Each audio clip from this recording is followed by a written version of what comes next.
Hey there guys, today, I will explain to you why the hit song by TV girl Lovers Rock is not a love song despite many people using it as a love song and use it on their Instagram highlights to show off their perfect relationships. Like the clueless people, they are not knowing the true meaning of the song Lovers Rock because they're new gens and don't get anything, and I'm very curious without further ado, here's the evidence. For the pieces of evidence, we can look directly at the lyrics.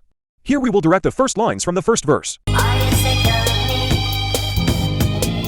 Would you like to be? We can see from these lines the narrator is clearly unsure about how his significant other feels about him, which could be a sign of confusion and lack of communication within this past relationship that has clearly fallen out, but we are getting ahead of ourselves. This can signify worry from the narrator about how he thinks his partner might feel about him, and that he sees how he could be a nuisance to her. I'm trying to tell you something that I already said. The next line is him asking if she would like to feel that ways towards him, assuming the first line proves true. This question poses how the narrator would think his partner feels about him, stating that if she was sick of him it would give her a good excuse to leave him and end their relationship right there. You like the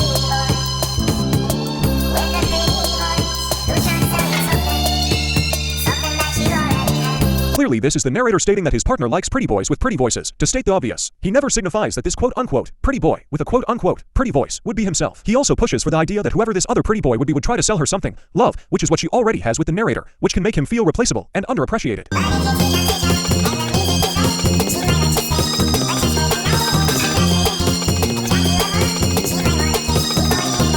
In the chorus, we can clearly hear how if he can come up with a good enough excuse to stay with her, she will allow it, but quote-unquote, just for the night, which could be taken literally as a one-night stand or metaphorically for her not looking for something long-term because she doesn't care enough to explain. This theme of women never caring to explain anything because they're cruel and evil is common in other TV girl songs, such as Birds Don't Sing Like in the line. Birds don't sing, they just fall from the sky.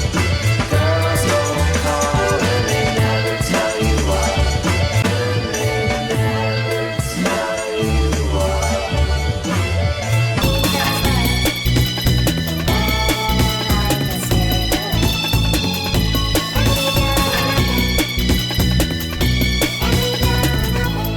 This part of the chorus is pretty self-explanatory as well. Quite literally, this would be read in a melancholic tone, not a hopeful or ambitious or warm tone, further pushing the idea that this is not the kind of song you would listen to while you're in love. Instead, and because how it's worded, this almost seems like it's nostalgic over a time when the narrator was in love, where the love burned like a cigarette, as in was an intense feeling, and made him feel great. But it didn't last long, and in the end, left him alone with nothing. While the others talk, we were listening to Lovers Rock.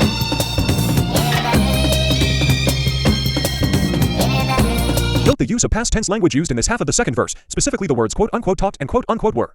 These point out the fact that these are just memories that aren't happening in the current moment for the narrator right now, thus supporting the argument for this not being a love song, but mainly about reminiscing. And also why you're dumb for using it in your edits and posts with your boy or girlfriend, and honestly you need to shut the fuck up. And if you stop taking, and then I get skip, with a little closer. This last portion of the verse serves as padding for the memories the narrator is reminiscing on where he and his girlfriend were listening to quote-unquote Lovers Rock in her bedroom, and they started to kiss but the record began to skip, perhaps interrupting the moment and allowing the moment to last longer, which can mean how the narrator saw how it could have been forever but ended up crumbling before his own eyes. This is a reference to the themes in French Exit where the narrator blames women for his troubles and failures. While this song is very different totally compared to the other tracks on the French Exit record, I wouldn't consider this a love song but instead a song where the narrator reminisces on a time where he was deeply in love and looks back on it fondly while repeating in the chorus that love can leave you with nothing. And also, by the way, in case you're wondering, a Lovers Rock song doesn't sound as romantic or aesthetic as you might think, so just put it into perspective of the song, that while the narrator and his girl were in her bedroom, they were probably listening to a song like this. I know you're gonna make me blue. My heart is trembling through and through. 'Cause I know. Anyways, thanks for watching my very deep dive and very reasonable deep dive into why Lovers Rock by TV Girl is not a love song. Like and subscribe for premium content, and subscribe if you love TV Girl.